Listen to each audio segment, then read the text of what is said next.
guys! Good day to all of you. We have a very fresh at the back. It's a 2017 Hyundai H350. Baka ngayon nagtataka kayo bakit nandito tayo? Siyempre, hindi natin papakawalan to ng stock lang. Naisip ko na kaagad, tawagan ang aking kumpare.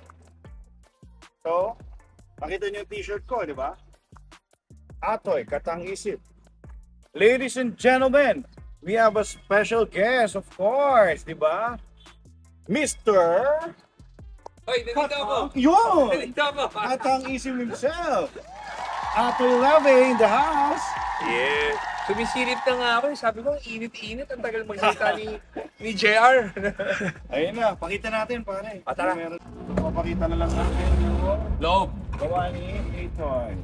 Start natin kay driver Pogging Jason, itong kotse. Ayan ha, may stepboard ha, tingnan yung details ha. Yan. Siyempre, nandito ang ating Mr. Katang Isip. Atoy Lave. Pag-isipan namin ni JR, sabi ko, since meron ka unit na H350, bakit hindi natin subukan mag-build and sell? Meron kaming 2 or 3 units na H350 or mga Ford Transit at saka Tourer. Pero ngayon, nag-focus lang muna kami sa H350 kasi sa market, ito yung pinakamalaking unit na kahit 6-footer ka, nakakatayo ka. So itong layout na to, ito yung pinaka-favorite na 5'8 na ako, 5'9. Oo nga eh. Tip to. Kahit tumalong ka pa pare. Awag. Ito yung pinapaboritong layout ng karamihan na kliyente. Kaya pag nag-build and sell tayo, ito yung lagi natin ginagawa. Dahil kumpletos recados to eh. Pero ang tawag ng ibang tao dito ay artista van. Kaya artista van kasi andyan na yung sofa bed mo, andyan na yung Papakita natin. meron pang... ikaw na, Jer, pakita mo yung mga meron tayo dyan sa loob. Kasi ito, halika dito. Boy, theory. Meron tayong CR. Tingnan nyo ha. Meron tayong toilet. Meron tayong faucet na may bidet pa, di ba? At meron pa tayong salamin para makita mo kung maganda ka na or pogi ka na. Tapos ito guys, tingnan nyo. Para di mainit, tinakpan lang natin. Ayan o. Di ba? May blinds to lahat. Nabubukas yan pare, may pambukas yan ha. Nabubuksan to. Sorry, yan. Yan. Lahat yan. Ito, kung ayaw nyo makita, naka-blinds para ayan o, para, yan, naka-open yung blinds para makita nyo yung labas, di ba? Ang layout ito ay sa harapan 3. So ito yung king and queen. Tapos ito yung family member. Pero kung sakali may sumakay pa ng extra, meron ka pang another bench. Tawag dito parang jump seat, ano? Yeah, para emergency seat na lang siya. Pero yung upuan niya, hindi na kasing komportable ng mga to. Pero kaya rin na ginawa natin yan, para kung sakaling biglang dumami yung sasama. May extra. Pero doon, yung ilalim yan ay ref, freezer and ref. So pag inangat, yes. Okay. Pag inangat mo yung ilalim yan, may freezer and ref yan. Galing ha? Angatin mo, para makita mo. Ito. Okay. O yun o.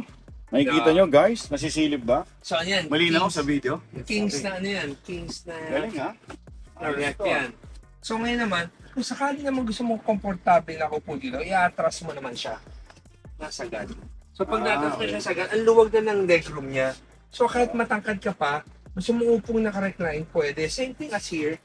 Ito, nasasagad mo siya na atras na ganyan. Uy, take note ha. Matik ha. Galing ha. Siyempre. Power seats. Yan. Pag inangat mo yung footrest, meron din siyang extra footrest sa harapan. Para doon yung shin mo, heel mo, para yung heel mo. Para yung puwa mo, para maramdaman mo ikaw mo po. Kasi mas malaki. Ayan o. Ano? 5'10 yan ha. So ito, mas malaki. pwede mo siya, 5'10 ako, so lalagyan yung pinaka-comfortable yung upo ko. And then, Jer, upuan mo sa likod. Yan mo, papakita lang natin ang luwag pa ng legroom sa likod. Kahit na medyo mag-recline pa ako. Galing ha. Diba? Tama. Same thing ikaw din, makaka-recline ka pa dyan eh. So kung gusto mo mag-recline, Meron to. Yes, yan. Hindi, sa kabila. Here. Yan. Oo nga. Diba? Galing. So pwede pa matulog ng in your own comfort talaga. So tapos yung Sino mga... kasama ko matutulog dito? Syempre si Mare. Oo nga. Ang bilis sasagot niya. Ano akala mo? Tama. Leather na ginagamit natin ngayon dyan ay Korean leather na yung makinis na. Diba? Hindi na siya yung may aspect. Pero Kasi yung kinis ba yun ang mukha ko? ay, hindi.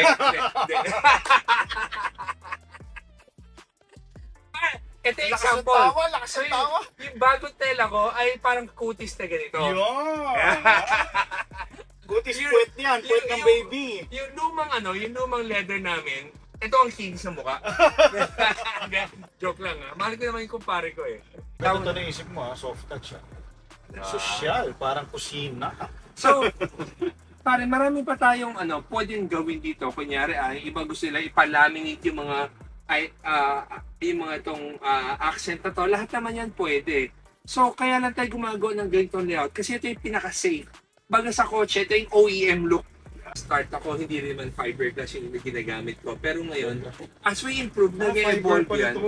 Yes. Mukha siyang leather, di ba? Fiberglass siya. Tawag ka dito, sabi mo sa akin, ito ay Original design ng Atoy Customs. Kasama itong LED panels. Linis. Itong setup na to, pwede pa naman tayo gumawa ng mas bongga dito. Pero ito yung layout na hindi siya sobrang bongga tingnan, pero functional. Whether malaki ang pamilya mo, malayo ang factory mo, or kung sa Skyway, naipit ka na ilang oras, yung iba hirap na hirap mag-toilet, ikaw may toilet ka na. Gusto mong matulog, ilalatag mo lang yung sofa bed mo, matutulog ka na lang. So, halos wala kang masyadong iniisip sa traffic. So, perfect ka sa mga negosyanteng na malayong site ang pinupuntahan. Or syempre, ang artista common na gumagamit ito. Pero pwede sa artista, regular family or businessman or whatever into event ka, magagamit mo nito. Or construction site, pwede mo siya gawin immediately, tulugan mo kaagad eh. Alam nyo, pagka nagbabike kami, sobrang, siyempre nakakapagod. As you all know, nahilig kami magbike, malayuan talaga, 100, 200 kaya.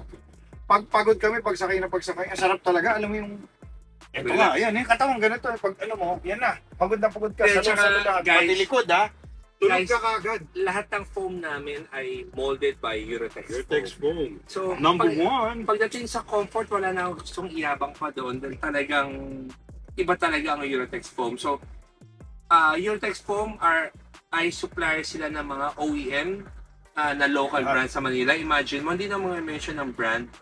Yung mga van na ginagawa nila from 2009 hanggang ngayon yung van na yun, ang foam hindi pa rin nasisira. Isang dekada na mahigit ha. So, pinapakita ko lang sa inyo gaano ka-durable or gaano katibay ang gawa ng mga Eurotex foam. Guys, ba't kailangan nyo ng H350 at lahat pa ng iba pang van na naka-customize, di ba? Alam nyo na, tatawagin si Paring Atoy at kami na rin, JR7. Kaya medyo nagkombinasyon muna kami. Siyempre. Alam mo papakita sa inyo yung montage ni Boy Super Pili para ma-appreciate nyo gaano kakinis at fresh yung unit. Makikita nyo lahat, yung gulong, makapal, lahat. Sobrang kinis, wala kayong gagawin sa auto. Pagbili nyo, just lang, lagyan nyo ng diesel, full tank nyo, larga na.